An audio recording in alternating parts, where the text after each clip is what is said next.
Just a second here. All right, and we are recording. Again, thank you each and every one of you for joining us this morning. We greatly appreciate all of you being here. If you haven't had the chance to yet, please make sure your microphones are on mute. We will have Q&A at the end. However, if you have a question that comes up during the briefing, please feel free to either type it in the chat box, put your hand up, and if I don't see it, I'm sure one of the team members on the call will get my attention and we'll stop and answer that question for you. So we'll go ahead and get pushing here. And we are going to start today with some program manager notes from Mrs. Sweeney. We're going to talk about how and if your training adds up and how to find out if it does. We're going to do some Q&A and then a recap. And with that being said, I'm going to kick it over to Mrs. Sweeney. Thanks, Russell. Appreciate it. Thank you, everyone, for joining in today. Really appreciate seeing a large group like this. We will change it up every once in a while to either, do early morning or afternoons.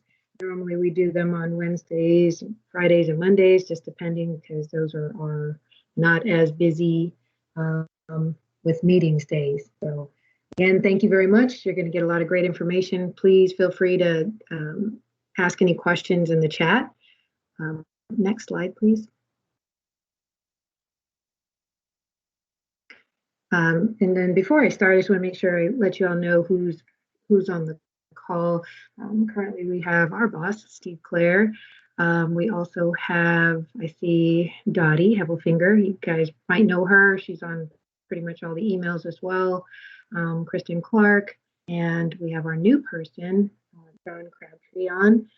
We also have Chris Fowler. I'm pretty sure he's on. Can't really see, but he's part of our team as well. That is the team. And then also Christine Loving, I see she's on. She's from Army Cool. So she's the program manager for Army Cool. So any questions that you might have for her, you can also ask. And just want to let you know, let me see, I'm not sure if I see any of our finance team on here, but we're doing a lot of lots and lots of cases. It's great, and I'll tell you, the team is busting their butts trying to get everything knocked out. And one of our issues is the continuing resolution that keeps jumping in the way, right? It got extended from October to December to now February, and luckily we got notice right before we had to absolutely stop paying on last week. So that was a good thing. Then it got extended again to the 11th of March. And so of course, that means we're going to have to request that all the SODERs change their dates. Well, again, so when we ask the SODERs, we normally send an email. And then when we do that, we ask them to, they have a choice. They could either take their chances, which, it might get funded, right? Or they can change the date. Usually we give it a week after. And we give it a week later than, the actual date, because what happens is when finance cannot pay anything past 11 March, right? They can't pay anything past 11 March. So when that happens, they also aren't getting any funding. So if we don't have any answers by 11 March, and maybe we get it at 1600 or 4 or 5 p.m. in the afternoon, that we can move on. It got extended, whatever the case, they still can't get any funds on their credit cards to make payments until a couple of days after. Could be, if we're lucky, if it's early enough, it could be that same day they could get funds, or it could be like a few days after. They do, our higher, finance people do not work on weekends, so they won't be able to put any funding onto the finance cards until the following week. So that's why we ask the SODERs to move their dates a few days out.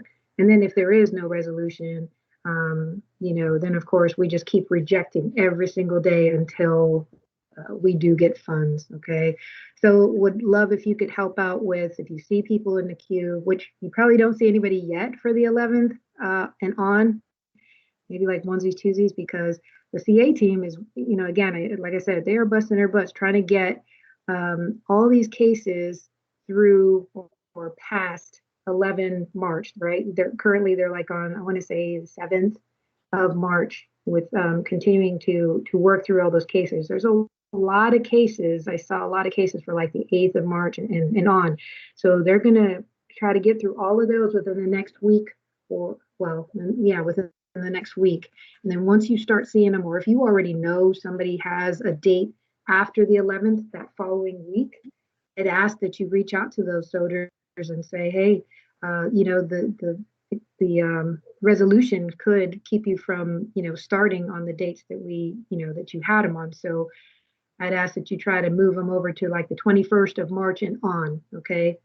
If you remember who they are, if you're tracking them, just, just so you know. Okay. And Kevin said, we keep track of our enrollment start days. If they have the dates for a start date between 12 and 17, do you suggest reaching out to change their dates? And the answer is yes.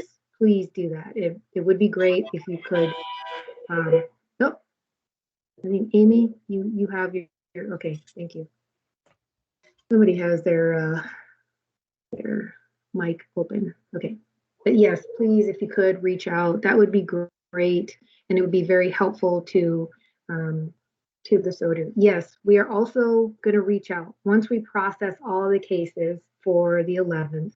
Anyone's case that did make it through and move to finance, those soldiers will be emailed separately, right? They'll be emailed and asked if they would like to move their dates. They have a choice. Again, some can just take a chance and maybe they get it funded, and then they might get it rejected. And if it gets rejected, they're going to have to start all over with the 30 business days and so forth. We're not going to backdate anyone who has not, requested to change their dates.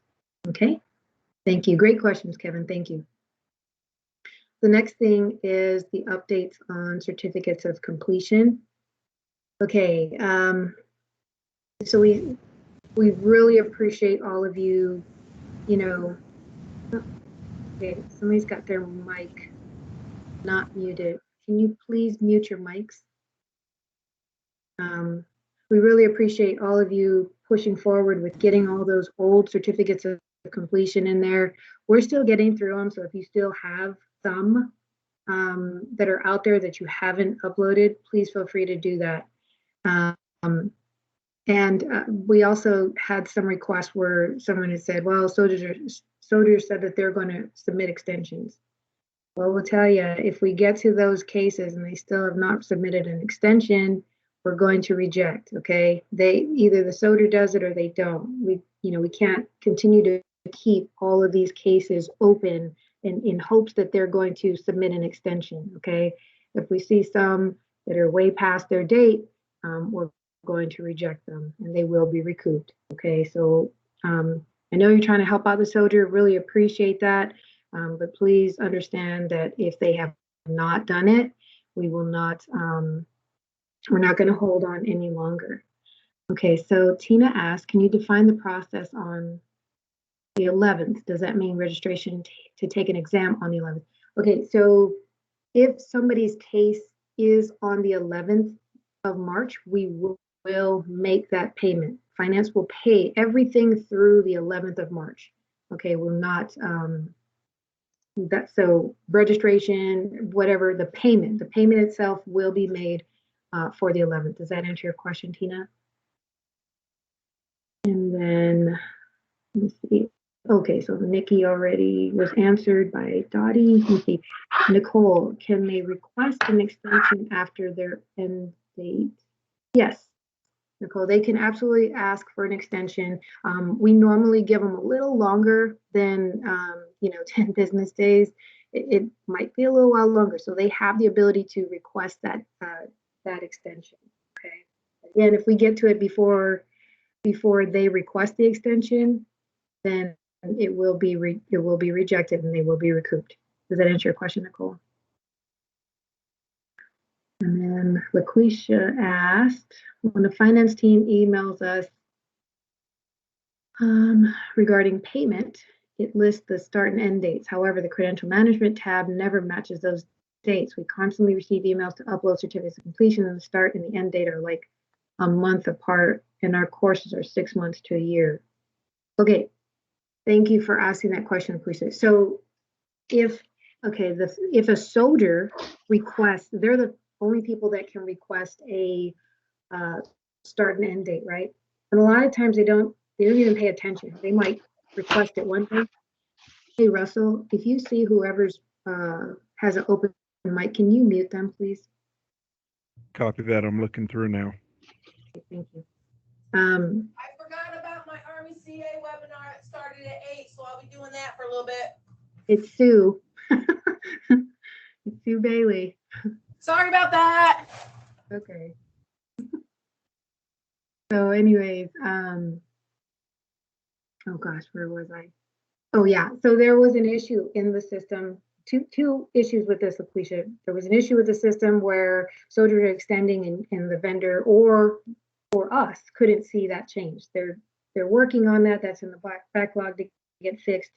Hopefully that gets fixed. However, if a soldier has requested a start and end date, sometimes they don't pay attention to the dates and they might do like a day apart, like start in today, start or end is tomorrow.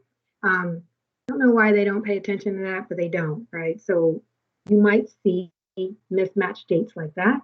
So, if you know that something is longer, if it is a 6-month thing, you can always ask the soldier, reach out to the soldier and tell them that they need to extend to meet that 6 months or year mark, whatever it is that you have, so that they can get that fixed, okay? Hopefully that answered your question. And then Victoria said, still new to the process. So if our Army students are almost 1 year past their start date, and they have not finished or started our course, we have to upload a certificate that says they did not complete it, right? In this case, we have to refund the money of the course. Okay, Victoria, thank you for asking that question. So here's the thing. The CA policy only allows for 1 calendar year from their start date. All right, so if they have exceeded that, they're not going to be extended any further. And you can upload a certificate of completion that says non-completion. You do not have to refund the money of that course. That is yours. That's their failure for not completing the course. It's just like any college course. You don't attend, you're paying for that course. We're not asking for that money back. Okay, so you are free to keep that money. They failed the course and they will be recouped. I hope that answered your question. And then Kevin asked, oh, I'm so sorry, Dottie. Okay, I see that Kristen and Dottie have answered those questions. And then Mark asked, what if they never start the course? Well, if they've never started the course and they have exceeded their end date, then they're going to be recouped. You are not going to have to refund that money, nor will we ask for it back. Okay. The only time we're going to ask for a refund is if a soldier submits an actual withdrawal memo, a military withdrawal memo, or an emergency memo, right? They have to provide proof that there is some type of deployment, there's some type of emergency that precluded them from attending that course. And if that course, like say it was, they have a start date of January 1st, 2022 to December 21st, 2022, right? And they requested a withdrawal today, then I'm going to ask Mark for that money back for that course. That way they can, refund what you guys can refund whatever's remaining. But if it is past that date, Mark, if I get a request for withdrawal and their course ended January 1st, 2022, I'm not going to request a refund. I might approve that withdrawal, but I'm not going to request a refund because it's already past that date. Hope that answered your question. And then Christine asked, what if the course is designed to be completed in 18 months? Unfortunately, Christine, you have to break up your program we cannot go past 1 calendar year. Okay, so if your program is more than 1 year, not going to work. You're going to have to break that up in some way. Okay. All right, let me see. Sue Bailey, if a soldier has to correct the start and end dates, is there another option besides withdrawing, having to wait 30 days to start over? How should I best advise a soldier when the dates are incorrect? Sue, all they have to do is submit a snow ticket that requests a start or end date change, right? And as long as they're eligible for that extension, they will be able to be granted. And it's not like they won't be starting over. We're just going to change the dates in the system. Okay. And then Nikki said, has the process for the military withdrawal changed on Army Ignited? I know this within the last month, the steps have been updated to have the soldier download a PDF and have their commander fill it out. Can you explain the new process for requesting withdrawals and when to request military versus personal? So, Nikki, the process for military withdrawal has always been the same. There's always been a form within the withdrawal link that the soldier sees. So when they see that link, they can download it, they complete it digitally, have their commander digitally sign it, and then they upload it back into their account, which then will come to me for review. Okay. There's no, okay, so as far as requesting withdrawals, when to request military versus personal, if they withdraw personal and it is before the start date, and it has not been paid, that's a good personal withdrawal.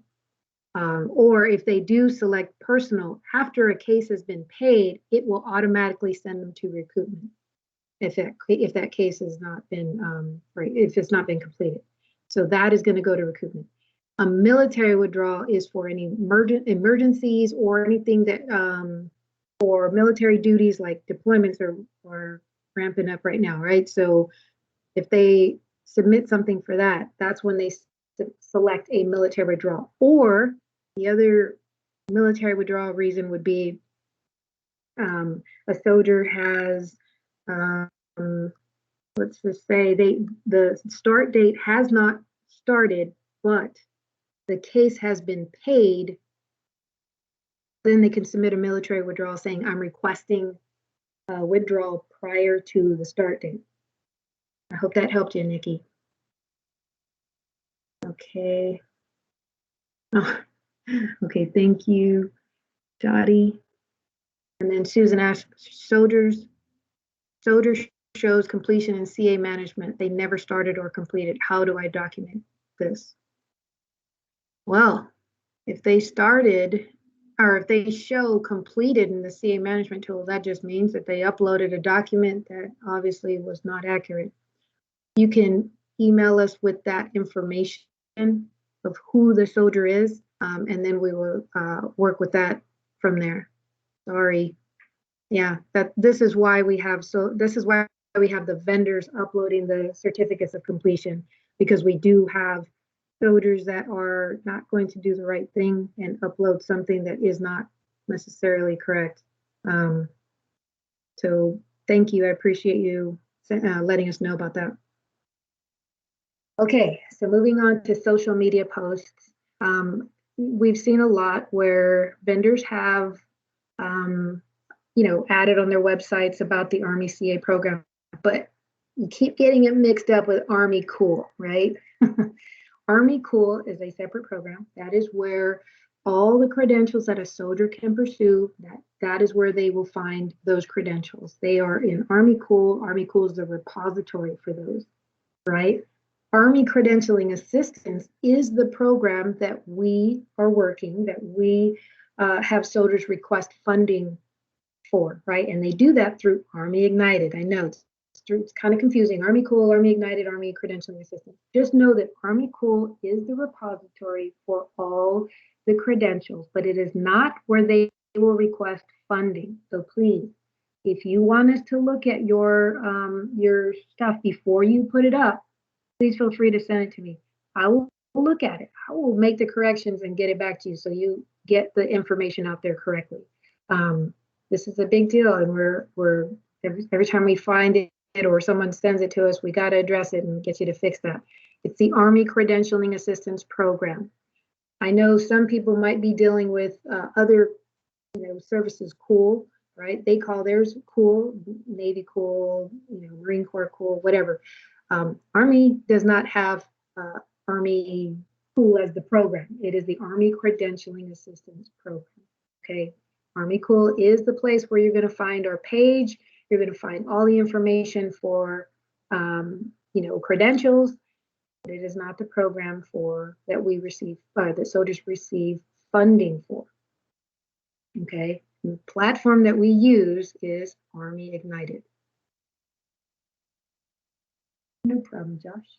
Okay, so at this point, please feel free to continue your, let's see, Judy said, so as long as we list Army Credentialing Assistance Program properly, we can list our involvement on our website with a logo. So Judy, you can absolutely, if you cite it properly, you can do that, absolutely. But we ask that you send us what it is that you're putting on your website, or send me a link so I can look at it, because sometimes there's incorrect information. I know it's kind of a new program and people are still getting it right. So just let us know. We'll look at it and we'll let you know. As far as the CA logo that you've seen throughout these slides, if you send me an email and I know that you're going to use it, I can authorize the use of that logo. So just let me know and we'll take care of that. Okay, but you can't post a logo without getting the approval. So what role does Army Cool play? Well, Army Cool hosts all of the credentials that soldiers can pursue. It is not used just for credentialing assistance, right? There's other programs that use Army Cool to include, like when soldiers are, it actually provides the information and gaps for soldiers who have, like all of these credentials align in some way, shape, or form to a soldier's MOS. And actually, let me see, Christine Loving, are you on the line? Yes, I am. Oh, would you like to address that? Sure. So Army Cool is the listing of all of the credentials. Army Cool does not list the training vendors or training that leads to the credentials listed on Army Cool.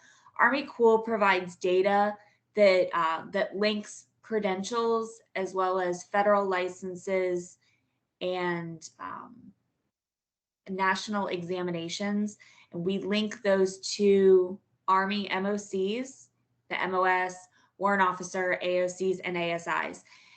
We also show their relation to ONET codes as well as federal occupations, and we do provide gap analysis information for some of the credentials against certain MOSs to show where a soldier may need additional training in order to obtain that credential.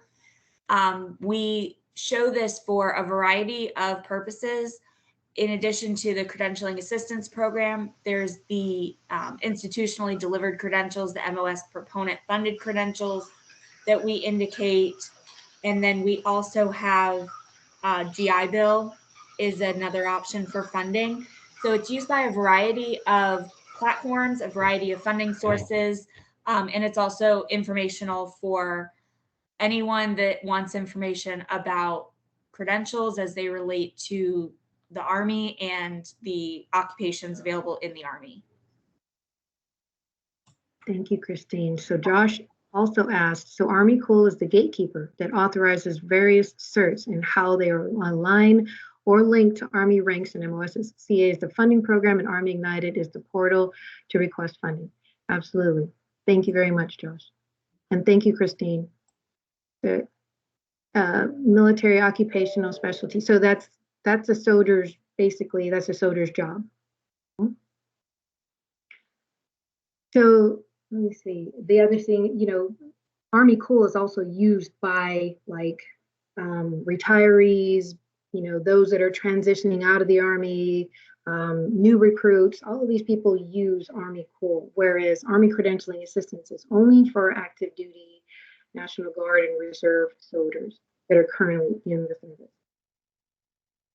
Okay, so I got a question up here.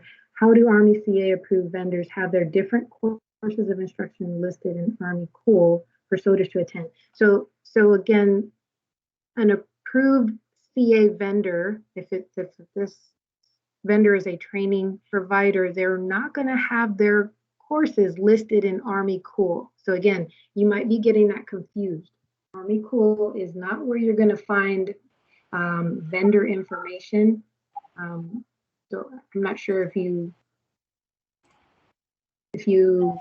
understood that one, Kevin, but yeah, vendors only list all their courses in Army Ignited for the Army CA program. Okay. Army Corps is only going to list credentials in those credentialing agencies. Okay. Hope that made sense. Rachel asked, when making updates to our course information on Army Ignited, we ran into issues with the information being saved differently. Okay, I'm going to let Russell answer this one. I think he's going to go through this portion, but if not, Russell, you can answer this right now if you'd like. Let's see what's looking at the question here. Of course, we ran into issues with the information being saved differently than it was entered. Oh, yes. Okay, so if you're entering your cost on Army Ignited and it comes back as $2, say you were entering it as the 2467.50. Only thing you need to do is remove the dollar sign and it should save. So just put it in as 2,467.50. Remove the dollar sign and it should save. That's what we found.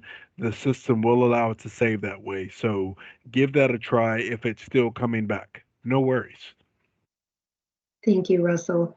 And so if you haven't heard something back in a couple of weeks, feel free to email and just, ask your question. And sometimes we get a lot of snow tickets. So sometimes it might just be a backup of snow tickets, or maybe it went somewhere else that we didn't receive it. I'm not really sure, Rachel, but please feel free to email us if you haven't heard back in a couple of weeks.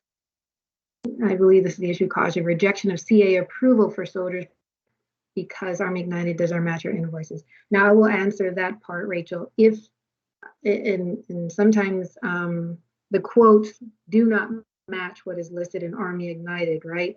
It's not necessarily because of that. If we notice that your information shows $2, we understand that there is an issue in the system for that. But when we reject a case because of the quote, that quote clearly does not say the same items. They don't list the same items that is listed in Army Ignited. And sometimes a soldier will submit a quote and do a custom request, and it's, they just put a total, but they didn't itemize everything, or they didn't list the correct prices, right? If it does not look exactly like you have entered it in Army Ignited, it will be rejected. So please make sure, if you get soldiers that are asking you for a quote, ask them the question, what do you see in Army Ignited? What is it that you're looking for specifically, so that you can make sure your quote does match Army Ignited? That's like the best thing to do, is ask the soldier what they're seeing first, because they don't always, provide all the details to you. So you give them a regular quote, but it's really not what they submitted in the system. So I hope that helped a little. We'll review and make sure everything is accurate on our end. Okay, perfect. Thank you. And then Dottie got that one already. Mark said that happened to me and I did exactly that and saved it. Perfect. That's outstanding. And then Amy asked, who generates a quote, the vendor or the soldier? Well, that would be you, the vendor, right? The vendor generates the quote for the soldier, and the soldier uploads that quote into the system in their CA request. Okay. All right. We had again, a question come in from Miss Thomas. How can her supervisor get access to the credential management and vendor profile tab? If y'all have submitted a snow ticket for her, if you'll send me her email address and make sure that she has created a personal account in Army Ignited, I will go in and I will link her email address to the vendor account for you and send you back an email. Just shoot me an email, let me know her information, and I'll go ahead and make sure that's connected for you. Thank you. And then there's one more question about, well, a couple. What do we have to turn in for the annual review? I thought this was a training session to show us what to do. Sorry, I'm confused. Go ahead, Russell.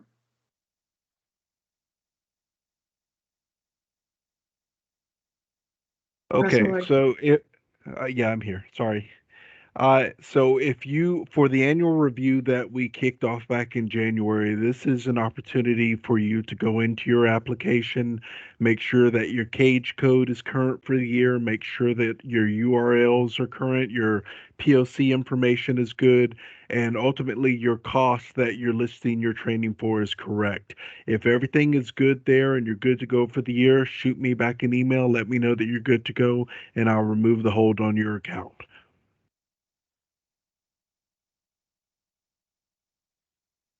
point of contact. Okay. Yeah, we can type that out. Okay.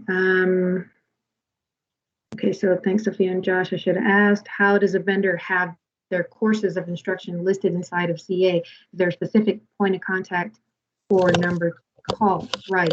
So if you are, oh, somebody's got their mic open. If you have yourself listed as the point of contact, when a soldier submits their CA request and they're selecting let's just say they selected your company. Once they move on to the next page, it will provide them the point of contact. So they have whatever you have listed there. It'll be your name, your phone number, and your email. Okay. And then got a question, taxes. Can we charge taxes? If so, should we add to the price under? Okay, so a couple of points on that. For credit card purchase or taxes, that kind of stuff, you cannot charge taxes for the credit card use. That's a government thing. I don't know if there's any finance people on here right now, but and if you are on, please feel free to jump in, but I know that you cannot charge taxes that way. If no, so you said, or should the pricing be listed at base price before taxes? Now, you can include your fees, but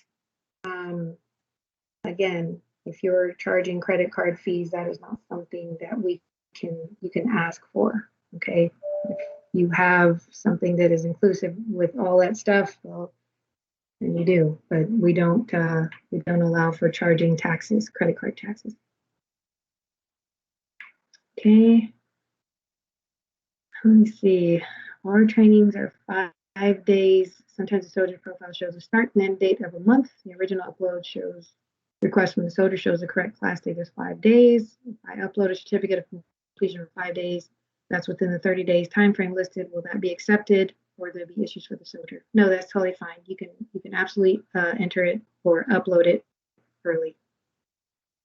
Lynn said, sometimes we log in to edit or update the programs, and the Ignited shows no trainings available when we have approximately 30 plus listings. Are we doing something wrong?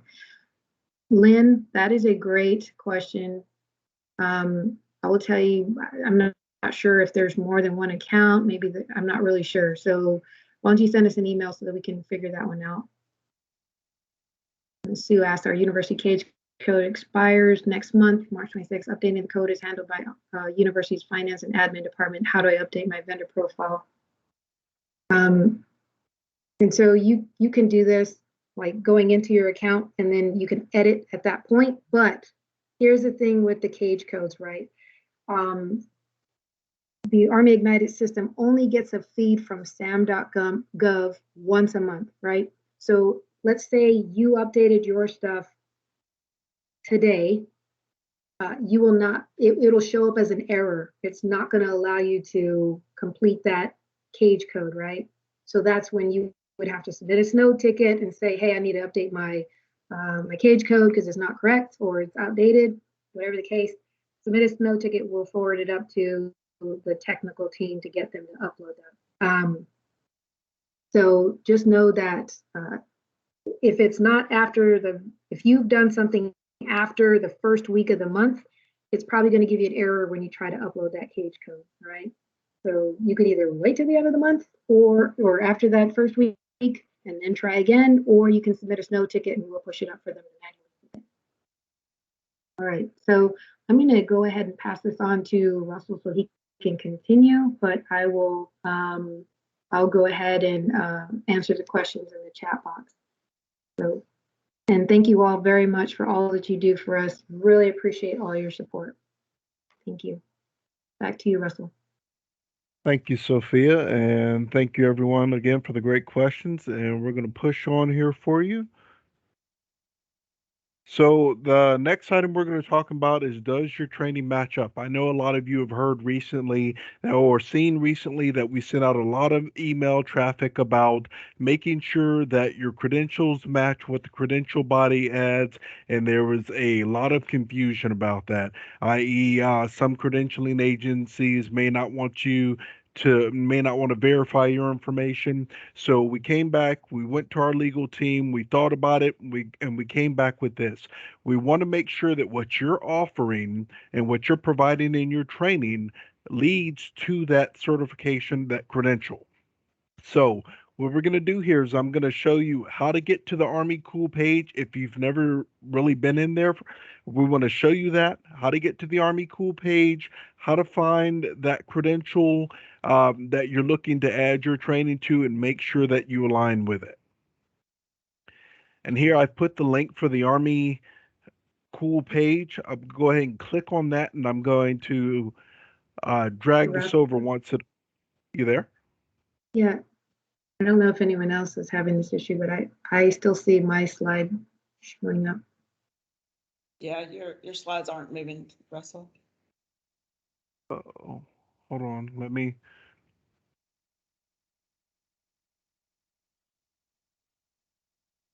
You may have to stop sharing and share again. Can you guys see it now? Nope. No, I don't see any slides.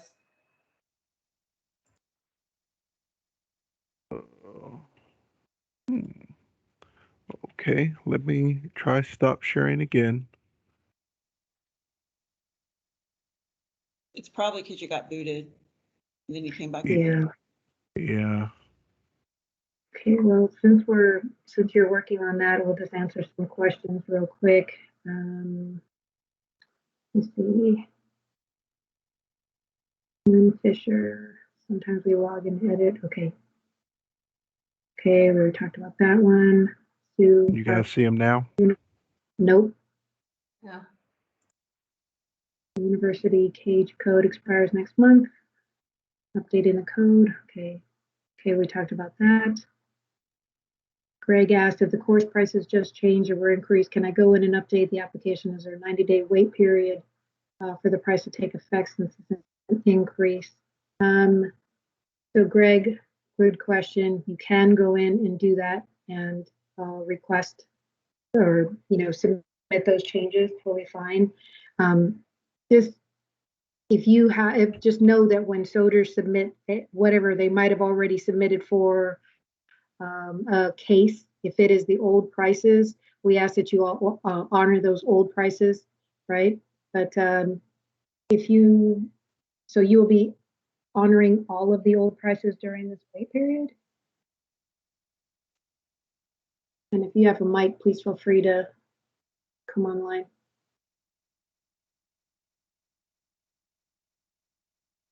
Okay, and then in regards to the 90-day period for price changes, will it be 90 days before the profile update is approved, or we just need to let you know 90 days in advance when making changes? So as far as the 90 days, 90 days, good. Let me make sure. Okay. Where did it go here? Okay. So you guys Um, still not seeing anything, Sophia? no, sorry.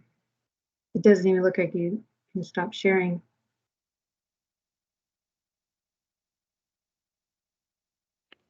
Okay. Let me see if I can pull up the slides real quick for you. If it'll allow me. I think you have to Please release and your thank you. control. You may have to release your control. Yeah, I just closed out stop sharing content. Okay, 1 second.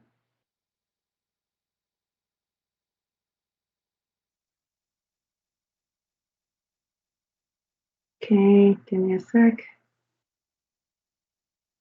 Oops, sorry. Can you see my slide? Sophia saves the day.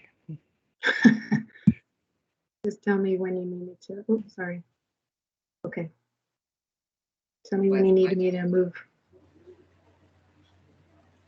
I Not don't yet, see Sophia. Sophia. It's just like it was before. Yeah, I still Oh, have no. the continuing resolution slide. Oh, no. So I would tell you there is an issue. We just got an email showing that there's an issue with Teams right now. So I'm not sure why. Yeah, I can see the slide. I see the tank. Oh, you did? Well, not anymore. Okay, sorry. I just shared Yeah, that's what I again. saw was tank. Okay, is it working now? I can see it. You can see it? I cannot, Sophia. I cannot. Oh, no. I can Yeah, see we it can't now. either. I think some can, some can't. Okay, well, we are going to, let me just put the slides in the chat. Okay, I'm gonna put the slides in. Russell, can you upload the slides into the chat box? And then they can Yes. follow along that way. And Yes, those I of you can. that can see it, I will just keep moving the slides.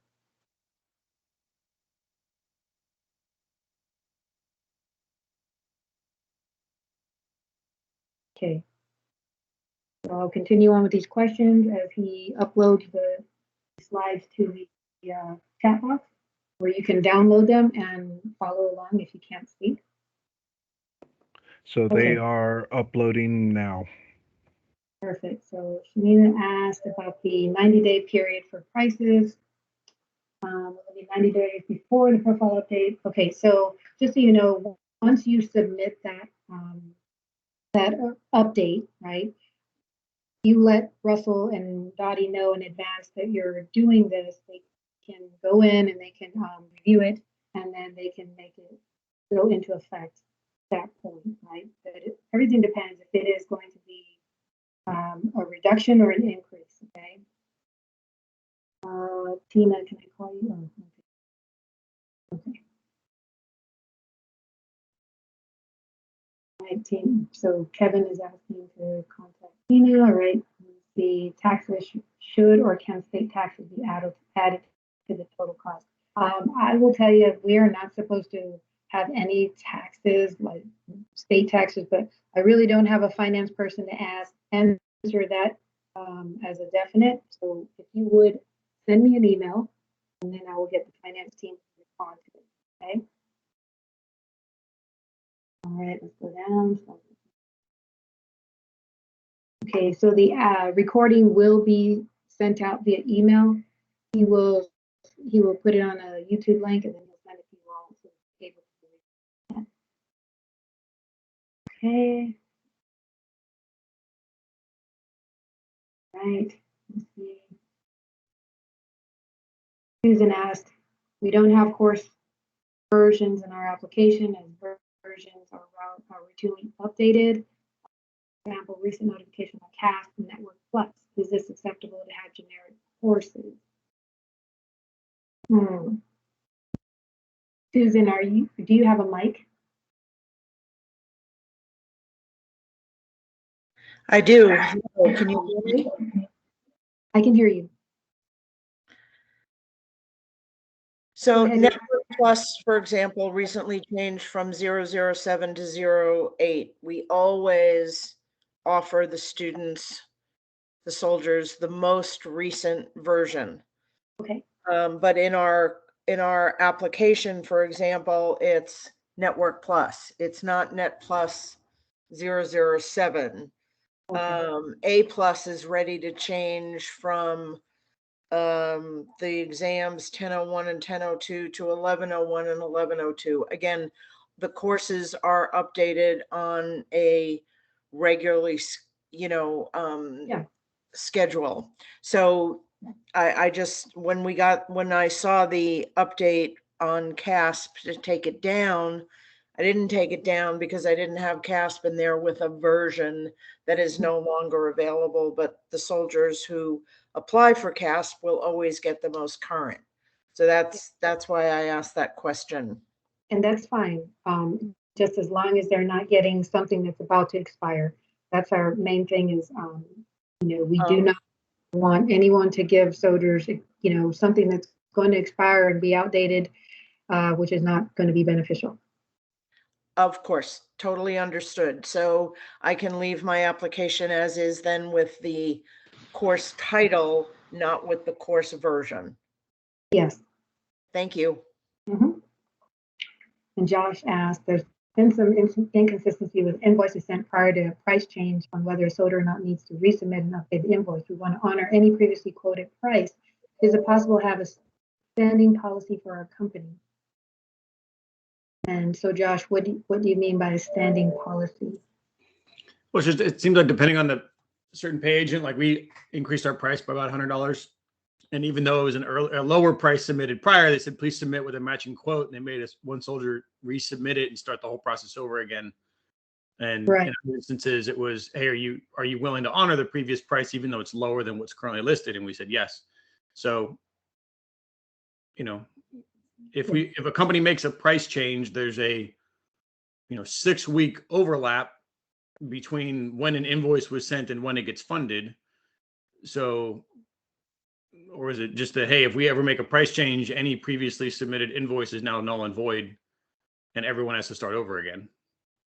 No, normally, so when they submit a quote that is clearly not going to, that clearly does not match what is listed in Army Ignited, because maybe they had an old quote and then they try to upload it today after the prices were changed, that's going to be rejected.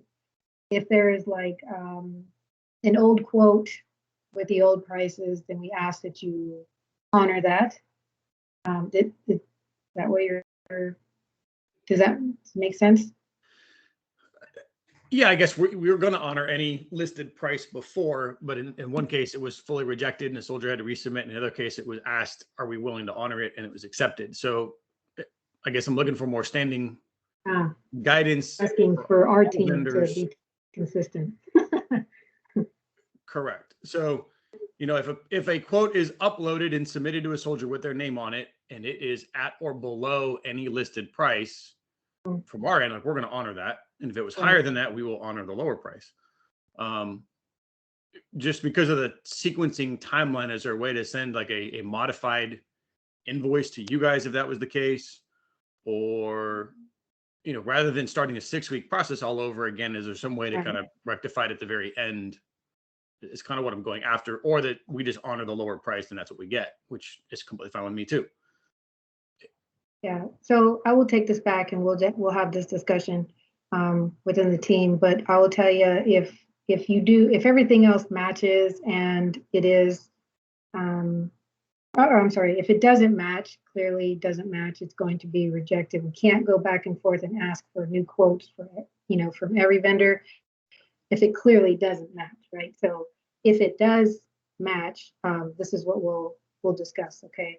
Whether we ask for an updated quote, which I really do not, I'm not really fond of, because it takes up too much time and that takes away from processing hundreds of other cases.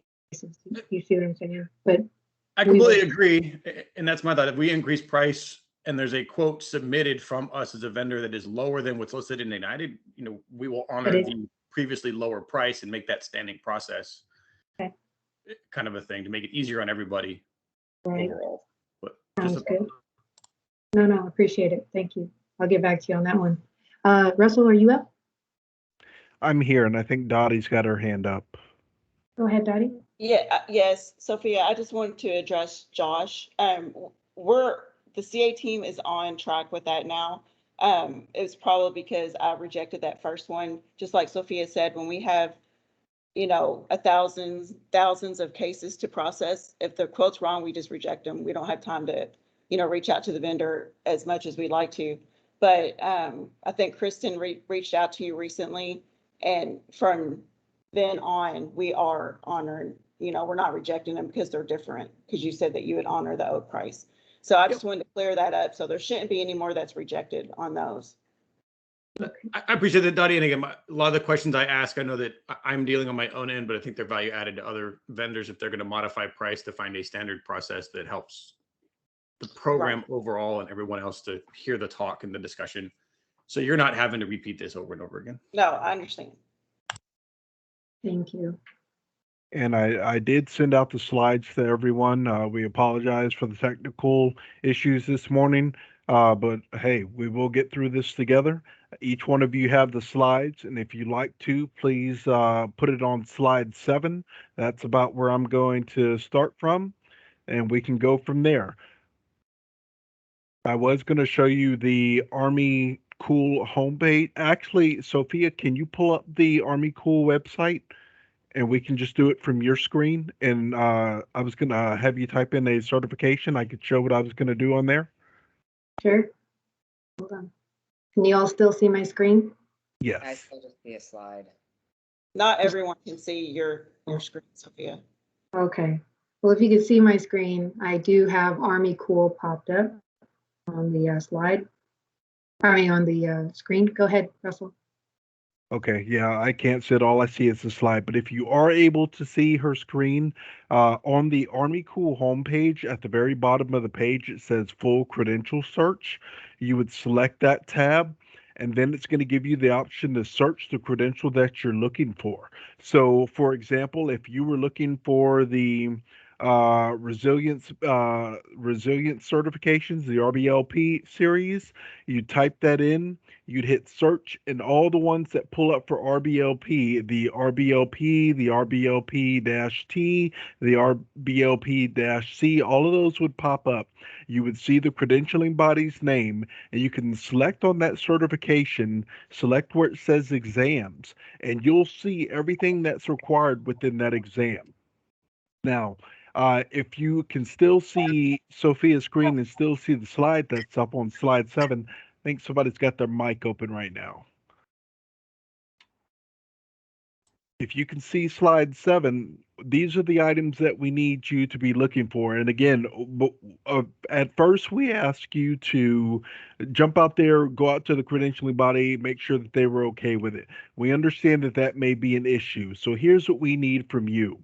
We need to know the pass fail percentages that you offer. We need you to provide these stats to us to show us, hey, based on X amount of students that have come through, and they don't have to all be soldiers, they could be definitely from your civilian sector as well. But based on all the individuals that have come through for this certification, here's the pass fail rate that we provided. Does the credentialing body require their training to be used?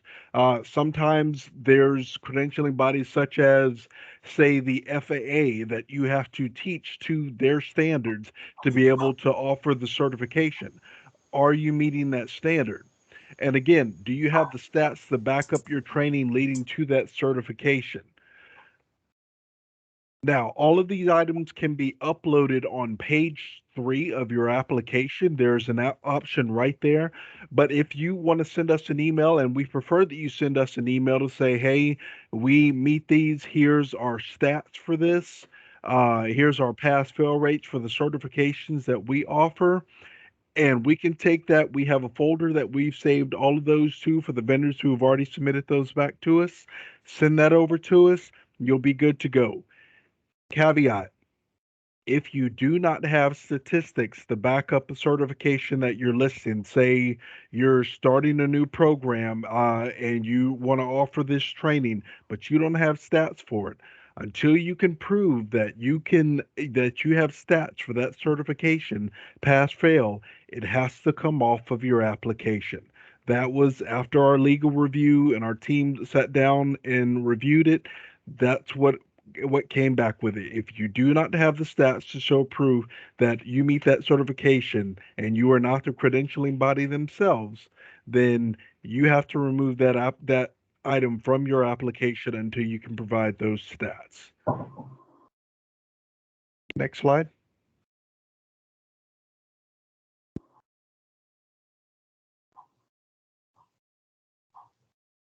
So, Hey, before we move on, there's a question.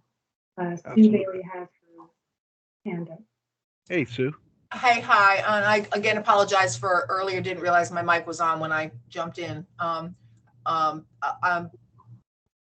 This, what you were just talking about regarding the having the stats, we just started this whole process at the end of last year, and so I don't really have stats for any of the programs. So I'm assuming this is something kind of new and updated after you conferred with your legal team. So I have to, I cannot offer any more of these until I go in and find some find stats, because we don't, the career training programs that we offer has not been a huge program for us in the past, so I don't have a whole lot of stats. I'm kind of confused about this now and worried, because I've got soldiers waiting to take programs from me.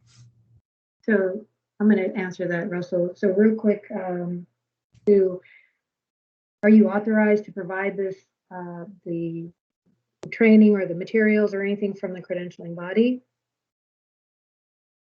Well, the courses we are using are Cengage Ed2Go online training courses, and my understanding, they're our partner, and what I understand from them is that they have already gotten the quote unquote approval. And so, and again, I'm sorry if I've just asked a question that I've already had the answer to because I was panicking. No, I totally understand. There are, right, those third-party vendors that you're talking about that do this, and I know Ed2Go does it with a lot of different schools, and anyhow, that provide us that information, and we'll go from there. It won't necessarily keep you from providing the training that you're offering. And, all right, go ahead. Yeah, no problem. No, you're fine. Thank you. And I've seen a question from asking about the amount of what's the number of stats pass fail, right? So we're going to look at what are the industry pass fail rates, right? And then also if you have some soldiers that have already taken the course and you have a pass fail, if you have stats on those already, just you can email them to us and we can discuss from there. I hope that answered your. I'm pretty sure it was Mark or Kevin.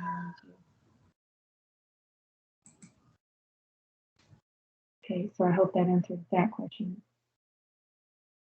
Okay, good. Continue on, Russell, please.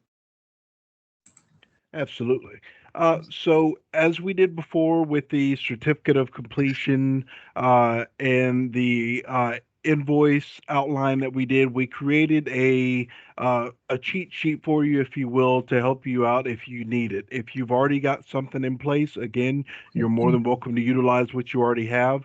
This is a cheat sheet that we have on the screen on slide 8 that you should be looking at, that just basically says what's the credential, who's the credentialing body, the month and year that these were reported, the number enrolled, and the pass percentage. That would help you, and that's something that you could upload on part 3 of your application, where it asks for the pass-fail statistics, or you can email it directly to us, and we can save it in your folder like we've been doing for the others. Can we go to slide 9? 1 second. Here's another question from Michelle. The pass percentage on our program or the credential exam. So to explain that, if you're offering training to get to a specific credential, we need to know that your training is helping that soldier pass the exam, that credential. So when we ask for stats, we need stats on how many of those soldiers have, or it doesn't have to necessarily be soldiers, it could be the students in general. How many of those soldiers have taken your training, taken the exam, or the actual credential, and they passed, right? That is what we're looking for, because that's the purpose of this program, is to or for training providers, why we pay for training providers. We pay for training providers because they are going to provide the training that helps lead a soldier to that credential and pass it. Okay. Oh, we know this, it might not always be 100% pass rate. That's why we say we'll bounce it off of industry, percentages of, of that credential being passed. Does that make sense? Okay. Russell. Moving on to the next one. Good morning. I'm sorry to interrupt. This is Siobhan with Auburn University, and I just wanted to say good morning, first of all, but I want to get some clarification. When we talk about credentialing, are we talking about the credentialing courses that the soldier has passed, that you're looking for a pass or fail rate? Because a lot of times soldiers move on to the next duty station or wherever. It's hard to track when we don't have any information to track them on whether they've taken a certification exam. So I find that to kind of be hard to do. And just like the previous young lady spoke, I use a third party vendor as well. And from my understanding, they don't track the pass or fail of the certification exam. Siobhan, this is Siobhan, right? Yes, ma'am. You're from Auburn University. Yes, okay, ma'am. yeah. Right. So we understand the third-party vendors that are providing this training. We do know that those third-party vendors are authorized to give this type of training. So that's what you would provide, would be like, who's your third-party vendor that's given this training? Do they have authorization to give this training, right? So as long as you can provide that information, Okay. then we will be okay. Okay, thank you. Mhm. And also, But Ms. Siobhan, oh, sorry. sorry, I didn't mean to cut you off, Sophia. Go ahead.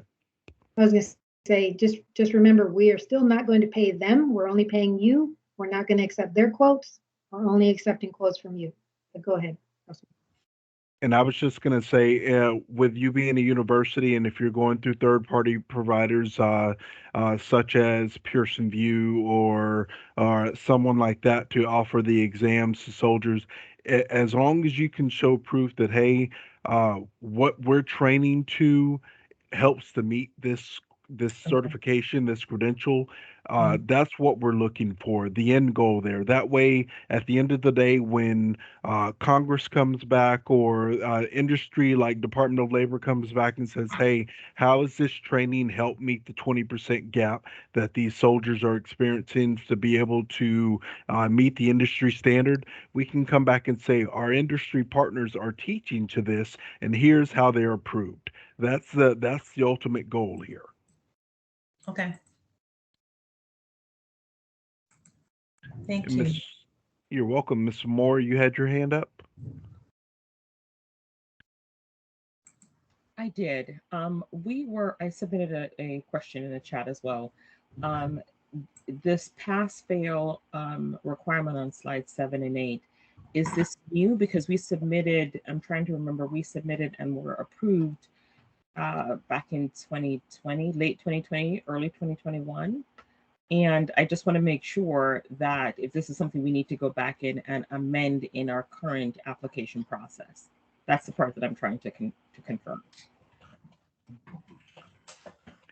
Excellent question. So yes, it's it's been on the application previously, but now this, as the program evolves, as each and every one of you know, this program was brand new on the street in 2020. So as we evolve and the program gets older and gets more mature, we're having to find the metrics to make sure that we're in compliance with what both industry and DoD and OSD and all of our upper leadership require to make sure that we're providing the best effort and opportunities for our service members. So this is one of the items that, as the program has evolved, that has become a requirement that for us to be able to show proof that, hey, yes, these trainings actually do lead to that industry certification or licensure, and here's how they do so.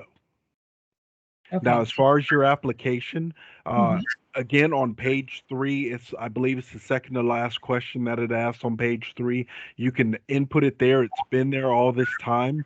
But if you have that information readily available and you can say, yes, we do this and we're approved by CompTIA to provide their certifications, or we're approved by RBLP to provide their certification, if you can provide that to us and send that to us, that works as well. Great, fantastic. I'll go back in and have our administrator look at what we submitted. We may have provided it. This requirement just stands out to me now. So thank you. We'll go back and confirm and add the necessary information. You're very welcome, and thank you for the question. All right, so we should be on slide 9. We have some more hands up. Absolutely. I believe we have Miss Tina. Hi, just a quick question with the requirement. When is this due for the course, pass fail? As soon as you can get it into us, the better. We don't have a firm date on the requirement for when it's going to be due, but we're sending this out to all of our vendors now to say, hey, we need this as soon as possible. If you've got these metrics, if you've got a certification that's totally out of the box and you just started it up, and so, well, we don't have stats on that yet from our civilian or military sector, those may have to come off for now. But for what you have on there already, and if you've got stats already, the sooner you can get those into us, the better. I'm sorry, just to recap. So you want certification on this, I'm sorry, you want stats on the certifications and the courses, or just the courses? So if you offer the certification, if you offer the exam, then definitely that. But if the courses you offer, we need to know that they lead toward the certification. So the pass and fail for your training, and if you have the stats for service members that have gone out or civilians that have gone out and actually taken the certification afterward, that is great as well. That is actually what we're more so looking for, but definitely for the training itself, your pass and fail statistics. Okay, and then I'm sorry, just last one. So we have soldiers taking training that's not on our like Army Ignited. We have a list of, say 8 certifications that they can take. And then I notice when I go in, people are taking trainings that I don't have listed. So do I just put that back on whoever the trainer is, that they need to provide their statistics? So you said you've got a outside trainer providing extra training? Yeah, I'm assuming so, because like if I go into my credential management, I'm seeing requests come through for people that are taking exam training not offered by our company. Okay, so that we need you to send us an email about. That may be a technical issue that we need to send up to our technical team, because when we've seen this previously where there's other vendors showing up on tabs that they shouldn't be on. So if you'll send us an email about that and what you're seeing, we can follow up with that on your behalf.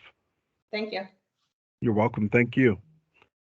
Just to add to that real quick, again, if you are an authorized provider by a vendor, we're not asking for your stats, right?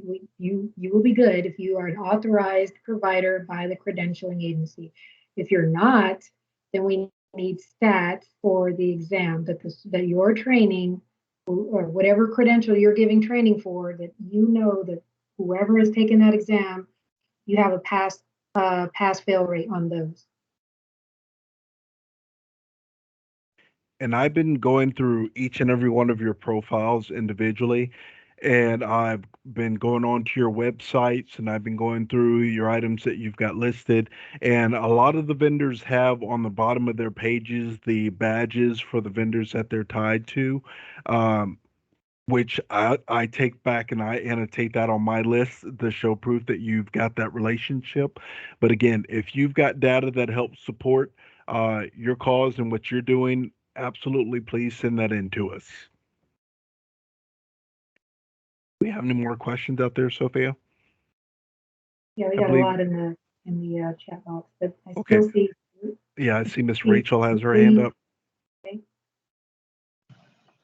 Yeah, good morning, and thank you guys for putting this together. The information flow, getting these questions answered pretty close to real time is always really great. So very much appreciated. So just two quick questions. One, and we have been tracking our statistics, but just to give the right data to the right people, I'm assuming that other vendors see the same thing. We have soldiers who register, and unfortunately they just don't engage with the course content despite multiple efforts to get them engaged, explaining that they are going to have to pay it back.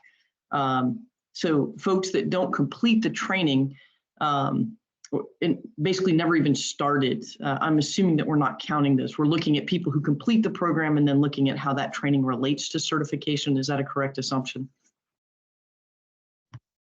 Yes, ma'am, that's correct. Fantastic. And then the other question, I don't know if this is possible, but we're a training provider. We feel like we do a pretty good job to prepare them, but we hope that their next step is they come back to credentialing assistance and go ahead and get the money to get the voucher to take the industry exam. Is there any way that we're able to get feedback from Army Ignited when soldiers do that? Because that's data that we don't have access to that helps us gauge the effectiveness of the training that we're providing. So when they complete it successfully, we ask them to take the exam, but not all of them do. But we're hoping that they then come back to you, ask for the additional monies in that FY to go ahead and sit for the exam, but then we are not able to see the results if they do that, and would love to get that data from you back to us. I'll answer that. Unfortunately, we cannot do that. We're not authorized to give that out to anyone else. But if you contacted the soldier and they were willing to give it to you, then you would be able to track it that way. But we can't give you that information if it was not something that was, offered by you. Got it. Thank you. Sorry.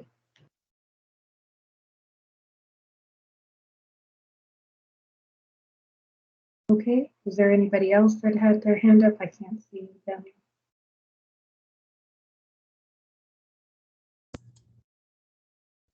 Okay, if you had your hand up and already spoke and you don't.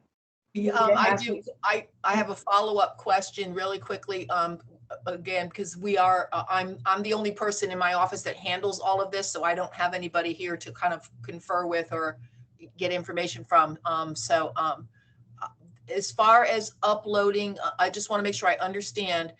Since we use a third-party vendor, I can ask my account representative to provide me with the statistics for all of the roughly 28 courses I have listed and upload those, or is because I seem to be hearing two different things. One I'm hearing is, let me look at this, is the statistics updating the stats for each course, and another is kind of like a more of a proof that what we're offering helps meet the certification goal, which doesn't sound exactly the same as the statistics and the form that you have on slide 8 here. So I guess my basic question is, will my course vendor partner provide me with the statistics or some document stating the information that you need that I can upload? So so Sue, you're saying you are the actual, I'm sorry, we're the we're on the non-academic side of the university. We're offering these training programs and for in Army CA, and our partner is, we have a third-party vendor, our partner Ed2Go, Cengage Ed2Go. So what I wanted to know is, since we only just started and I don't have any stats for my department, for our department, professional and community education, will I, if I ask, am I supposed to ask my vendor to provide me with the statistics for each of the courses? Right, or the something that states that they're authorized to give that training by the credentialing body. Okay, or so that's what I wanted to, or something. Right. And that's for each individual course. Right. Okay. Right. So again, all we're looking for is, and this is for everyone, we're just looking to see, are you an authorized provider by the credentialing agency to provide this training or this exam, right? Or these whatever materials that you're offering. If you're authorized, that's all we need to know. We need to have that in writing, and that's it. If you are not authorized by the vendor, by the credentialing agency, then we need to see stats on whether your training will help lead that SODR to the exam. We have to know that the SODR can pass the exam. That's the stats we're looking for, the exam stats, that SODR has passed based off of the training that you provided. I hope that helps clarify a little bit. Thank you so much. That really does. And I apologize for having to kind of beat the dead horse, but it really has helped me a lot. Thank you. Yeah, absolutely. No problem.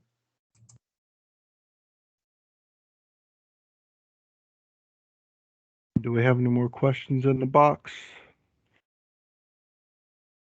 We have a lot of questions in the box. So let's, is there anybody else that we missed that had their hands up? Because we'll answer some of these questions. All right. I think we answered this for Rachel. The SODR registered but never engaged in the course content despite our efforts to engage the learner. Do they count? Okay, yeah, that was answered. What should we do if we don't have courses listed in Army Ignited, but they're taking them anyways? Do we just reach out to the trainers and put it on them to provide? If we only care about what you are listing in Army Ignited, right? You are listing a course, that's what we're looking for. I hope that answered your question, Tina. And I think that was the one when she came up online about them showing up on their credential management tab, but they didn't belong to them. So she's going to shoot us an email, and we're going to send that over to the technical team. Okay. Okay. Not report. Okay, since Army Ignited is not required SODR to take the exam in the past, how can we provide the statistics? Also, the SODR may not report they have taken the exam of right. Yeah, we understand that, Susan. Unfortunately, then you will have to provide that, something that states that you're authorized to give this training or these materials. Okay. Thank you. I typed that question before I understood the clarification. And okay. We are authorized training providers for all the courses that we offer. So I will get you that documentation for sure. That was an earlier question. Thank you. Outstanding. Sounds good. Priscilla? Yes, I'm sorry. My computer crashed. I cannot even add the question on the chat. First of all, good morning. Thank you for all the great information. Will you guys be having another section alike? We will. Probably will be next month. But this is being recorded, so you will be able to get the recording afterwards, unless that failed us too. Yeah, no, it still shows it's recording. Sorry, I just want to share with the team. That's all. Thank you so much. Thank you. Have a great day. I will make sure just as soon as we're done with this, I'll go ahead and pull this meeting over to the YouTube side, and then I will get the link for that sent out to everybody as soon as we're done. Thank you. You're very welcome. So, Castillo asked, for the third-party vendors, would we use a different template than what you have on slide 8? If you have something that's similar and it has the information, pull that slide up. If it has this information, that's fine. You can provide something as long as it has the same, basically the same info. Okay. If we do not provide the exam but have stats from students passing or failing the courses we offer, we're okay, right? Just provide those. Okay, for the exam. Kevin, if you have the exam stats. That's what we would like to see. And then Terry, can you provide names of soldiers submitted that have submitted for the test voucher? And I think I answered that. The answer is no, we cannot. Okay. Okay, Kevin P. So bottom line, if you are not Ed to go, you need stats, or if you used Ed to go. So Kevin, if you want to come on the line, you can absolutely do that. And explain what you're saying. And then also, I saw Mark's hand go ahead. Yes, ma'am. I was just wondering if we could get our counterparts over at Army Cool to maybe give a training session or a class on how to get credentials approved in their system. Oh, that's a great question. I can give a very brief answer now. So the credentials must meet the DoD Cool standards, and there's a contact button on the Army Cool website. And if you provide through that contact the name of the agency and the credential, and if you have a link to the credential, we'll do a review and see if it meets the requirements of the preliminary review. If it does, then what we do is we contact the agency through DoD contacts them and sends them the DoD Cool Standards form, and they have 90 days to complete that and send it back. And then it goes through a pretty extensive review against the standards. And after that is completed, a recommendation is made where the DoD, all of the service leads for the Cool programs, they basically make a decision whether the credential meets the standards and can be included on the Cool websites. This entire process can take up to 6 months, depending on how quickly the agency responds, as well as the amount of information that is provided. So that's the process to get something up on Army Cool. But the step that initiates the entire thing is we just need to be notified of what credential is missing. And then we will provide you information on whether it needs a review, it's already undergone a review, or there's another hang up in the system. Hello, this is Kevin. Are you able to hear me? Yes, we can hear you. Yes, and so I'm sorry. So my question just had to do with, so since Ed2Go is the provider of, maybe it sounds like for a lot of the training, however, Ed2Go is not the credentialing agency, would we still need to use stats? Or is it sufficient that we just show that we're partners of Ed2Go? We would need to see that Ed2Go actually is authorized to provide this training by the credentialing body. If they don't offer the exam, then they should have something to show that they're authorized to by the credentialing agency. Does that make sense? Okay, perfect. Yes, so that Ed2Go needs to show that they are authorized versus us showing that we're partners of Ed2Go. Well, you should have the information or the letter, whatever it is that they have from. Absolutely. Yeah. Absolutely. Okay, thank you. Thank you. And thanks, Christine. Hope that answered your question, Mark. And maybe this is something we can add for our next, a small something, just so you can, to throw that in there. But I want to answer this question. Terry said you couldn't provide pass-fail rates, but you were saying you can't give names either. No, sir, I cannot, or ma'am, I'm not sure. Can't give names or information on soldiers to any other vendor if it's not you. I will not talk to, or we don't talk to anybody about a soldier if they're not actually taking training with you. Siobhan said, basically, I need to provide to you that I am, or my vendor is authorized to provide training for the courses we have in the portal, right? By the credentialing agency. They have to be authorized by the credentialing agency or have stats that soldier has taken or soldier, student, whoever, have taken the exam and passed. It's the exam we're looking for. Did they pass the exam based off of the training they received from your school, your vendor, that's what we're looking for. Okay. Uh, so let me see. I think we're at the end, Russell, because I know we've already. Yes. We can stand by and answer the rest of these questions if anyone wants to stand by. Or you want to continue real quick? Yeah, so if anyone else has to drop off, and I'm gonna uh, we'll go ahead and end things here and end the recording time. But definitely thank each and every one of you for jumping on with us today, spending some time with us. Thank you for all of your wonderful questions. We hope we cleared this up some. And definitely, if you still have questions about this, we'll hang out afterwards so that you are able to continue to ask those questions. And then once we're done, we will get this uploaded and sent out to everybody so they have a copy of the video and they can share it with their teams. So again, thank each and every one of you for joining us this morning. And if you'd like to stand by and ask additional questions, please do. If not, we'll definitely be keeping you informed with more information to come. I'm going to stop the recording here.